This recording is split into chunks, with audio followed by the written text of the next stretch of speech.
Welcome to day 240 of TFIF 365. Whoo boy. Been traveling today, so I'm exhausted. Travel days are hard for me, but I wanted to at least address something that I saw while I was traveling, and it is that the book White Fragility by Robin DiAngelo, folks are saying that she stole that work from marginalized scholars or minority scholars, and that so fucking makes sense, because I told y'all years ago that shit was bullshit. I actually, when I first got it, I first was introduced to it, I thought it was great. I was teaching it, and then I started seeing how white folks were engaging with it, and white folks were using it as an excuse to demand the benefit of the doubt, to demand the assumption of positive intent, as well as to obfuscate and hide from responsibilities and consequences of their racist ass behavior. So one of the issues I had with fucking Robert DiAngelo shit is, first of all, people ran to it after George Floyd's murder in 2020. It's not anti-racist work. It's about fucking bias work. And I don't know who fucking marketed this shit as anti-racist work. And that's when I started realizing the problem. When I first started doing workshops and stuff around it, I was not fully talking about white supremacy and anti-blackness. It was strictly in a business context, right? When I was trying to help good white folks figure out the problems they cause and how to minimize harm, how to work collectively, all of these things, right? When whiteness is the problem.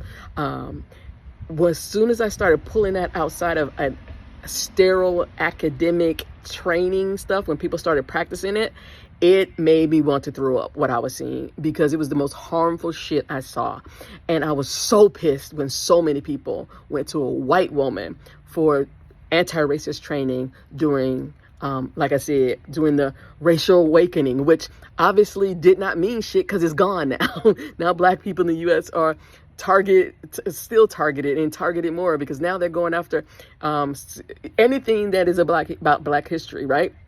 And if white fragility had done what the fuck it was supposed to do, you good white folks should have been on the front lines challenging all of this shit. But you didn't, because nothing about white fragility required you to change your fucking behavior. What it did was gave you a language, gave you some vocabulary, and a bit of understanding about white privilege. But what it did not do, it did not demand for you to internalize that shit, understand your complicity in harming black and brown folks, and demand for you to change your behavior. So I'm not fucking surprised that she's plagiarized minoritized scholars, but is it not peak white fragility? That's because I wasn't even gonna talk about this.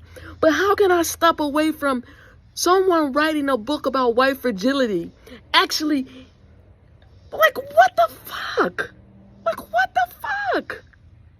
It's a book on white fragility, and as a white woman, you did what white women always do, what white people always do. You steal from black and brown folks and slap your fucking name on it and call it yours. Everything about whiteness is about supremacy. Everything about whiteness is about discrimination. Everything about whiteness is about coercion. Everything about whiteness is about what's the last one? Exploitation. Everything. And so to read that, I was like, whoa, that makes fucking sense. Because the shit, if it had come from a black scholar or brown scholar, it would have had lessons from folks who had the lived experience of dealing with as dealing with racism. I do not want to hear anybody who does not have a lived experience of being impacted negatively by racism talk about fucking racism. Talk about anti-racism. Because all your stories are coming from us. You have no lived experience with this. And so I hope this is a fucking lesson for y'all good white folks. The